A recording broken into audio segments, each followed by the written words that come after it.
بسم الله الرحمن الرحيم maanta oo taariikhdu tahay 26 Maarso 2020 waxaa shir aan caadi ahayn isugu yimid oo shir gudoomiyaha madaxweynaha dowlad goboleedka Hirshabelle Mudane Maxamed Cabdiwaare iyo madaxweyne ku-xigeenka wasaaradaha qusayso wasaaradda amniga ee ugu horeysay wasaaradda iyo wasiirada kale oo dhigooda ah saraakiisha ciidamada amniga dowlad goboleedka Hirshabelle oo isugu jiro nabad sugidda iyo booliska iyo ciidanka xoogga dalka shirkan aan caadiga ahayn oo madaxweynaha iclaamiyay aan afuna waxaan ka tagay iyo gudoomiyaasha labada gobolka Hiiraan iyo waxa qaybka gudoomiyaha gobolka Shabeellaha Dhexe shirkan aan caadiga ahayn wuxuu ku saabsanaa xaaladaha amniga ee soo kordhay waxaan looga hadlay 3 qodob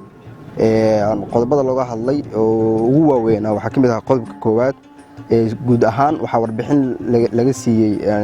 lagu kala warqaatay xaaladda guud ee amniga dowlad goboleedka Hirshabelle 3 bilood ee ugu dambeysay xaaladda halka ay marayso waxa warbixin ka bixiyay wasaaradda amniga oo aniga aan hogaaminayay waxaan iyo sidoo kale saraakiisha amniga oo ayagana warbixin badan loogu dhageystay oo xaaladda amniga halka ay maraysay iyo waxyaabaha u qabsoomay hay'adaha amniga gaar ahaan wasaaradda amniga sidoo kale waxa la isla qaatay oo looga hadlay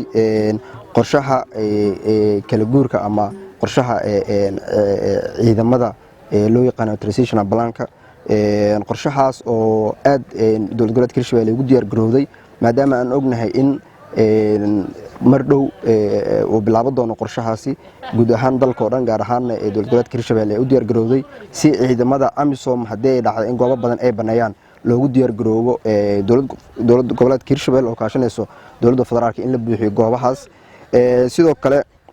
waxa shirka looga hadlay shirka amniga dowlad goboleedka Hirshabelle oo aan caadi ahayn oo madaxweynaha uu shir gudoominayay in la sameeyo guddiga amniga doorashooyinka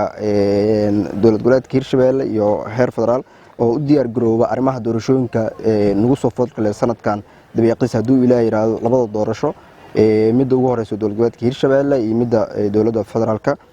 guddigaasna waxa sida ugu dhow insha Allah aan rajaynaynaa in la soo magacaabo guddigaana shaqooyinkiisa waxay noqon doontaa inuu kor joogteeyo ilaaliyo xasiloonida doorashada iyo goobaha doorashooyinka ay ka socdaan iyo goobaha lagu hayo ama codbixiyaasha ay ka socdaan si amnigooda aysan khatar u galin hay'adaha amniga oo doorashooyinka dhici doona hadduu Ilaahay ay sugaan amnigiisa sidoo kale waxa shirka amniga ka soo baxay waayahan dambe waxa adduunka oo dhan qalqal geliyay cudurka coronavirus maadaama wasaaradda amniga oo ka duuleysa arintaas iyo guddiga amniga oo madaxweynaha hogaaminayay waxa ka soo baxay in ciidamada amniga loo diyaariyo in ay ka hortagaan haddii dhacaan kiisas coronavirus ah in wasaaradda caafimaadka ayagoo kaashanayo in qofka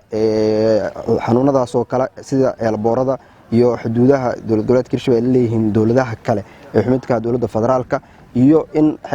xuduud aan la leenahay hadduu Ilaahay yiraahdo la adkeeyo deegaanada aan soo sheegay iyo eelboorada meelaha xuduudaha dadka ka soo galaan si cudurkaas looga hortago haddii la arkana calaamado ama dhibaatooyin arrimahaas la xiriira wasaaradda caafimaadka ay soo gudbisana in dadkaasi karantiilkooda iyo howlahooda loo diyaar garoobo waayo waxa ognahay mararka qaar markii arrimo noocan oo kale caafimaad darro ay soo baxdo in looga baahan yahay arrimo amni waayo dadka markii cudurka lagu sheego ama looga shakiyo waan ognahay waxay madax adeeg ka sameeyaan ama aysan u hogaansamin awaamirta wasaaradda caafimaadka hay'adaha caafimaadka ay bixiyaan wasaaradda caafimaadka ay hogaaminayso marka sidaas awgeed waxay wasaaradda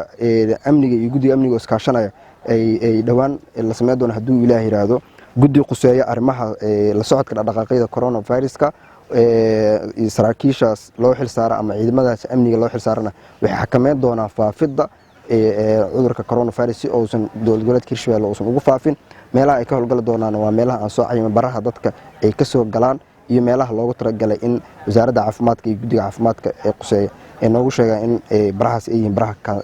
lagu karantiili doono marka amniga wax kaliya oo ka quseeya waa in dhaqdhaqaaqa dadka isu socodka magaalooyinka haddii ay noqoto in la xakameeyo in hay'adahaas iyo guddigaasi ay ka shaqeeyaan cudurkaas coronaviruska waxaan rajaynaynaa in ilaahay uu naga badbaadiyo guud ahaan dalka oo dhan gaar ahaan dowlad goboleedka Hirshabelle sidoo kale waxaan rajayn doonaa in guddigan markii la soo saaro awaamirtiisa ay u hoggaansami doonaan shakhsiyaadka iyo dadka ay quseyso awaamirtaas ay ku socoto waxaan rajaynayaa insha Allah in guul badan laga gaari doono guud ahaan shirkan maanta isugu yimid oo aan caadi ahayn oo lagu hadlay arrimaha amniga qodobada la isla soo qaatay warbixinadii halkaas la iskaga dhageystay waxa ka soo baxay guul iyo in hore loo socdo waxaan rajaynaynaa hadduu ilaahay ayagoo faahfaahsan oo intaan ka baxsan guddiyada la magacaabi doono oo guddiga amniga doorashooyinka iyo guddiga coronaviruska kahortaga coronaviruska labadaas guddi oo la sameyn doono insha Allah in mar dhow ay soo bixi doonaan guud ahaanna xaaladda amni ee dowlad goboleedka Hirshabelle in 3 bilood la soo dhaafay ee meel wanaagsan mareysay wasaaradda amniga iyo hay'adaha amnigana ay warbixin wanaagsan halkaas ay soo bandhigeen ifaalaha muuqdana uu yahay ifaala in amniga dalka oo kor u socdo gaar ahaan dowlad goboleedka Hirshabelle 3 bilood ugu dambeysana wax badan laga qabtay hadii noqon lahayd iskaashiga hay'adaha amniga iyo hadii noqon lahaydba in cadawga goobaha ay inta badan ay soo barnaamijyada ama dhibaatooyinka ay ka geystaan sida wadada isku xirto Muqdisho iyo Jowhar oo si nabad ah oo shalayba ay wafdi hogaaminayay wasiir ku-xigeenka amniga oo ku jiro gudoomiyaha gobolka Hiiraan iyo taliyaha ciidanka saraakiisha ciidanka ka howlgala dowlad goboleedka Hirshabelle oo hogaaminaya taliyaha ciidanka booliiska dowlad goboleedka Hirshabelle Xasan Dhicisow iyo taliyaha qaybta 27aad oo General Tradisha labadaba si nabada ay wafdiga la socday si nabada ay ku soo gudbeen marka goobahaas oo awalba khatar ah jira in haddana si nabada madaxda ay u soo maraan waxay cadeynaysaa in kor u qaadis badan ay timaaday 3 bilood ugu dambeysana amniga wax badan Hirshabelle ugu suurtagalay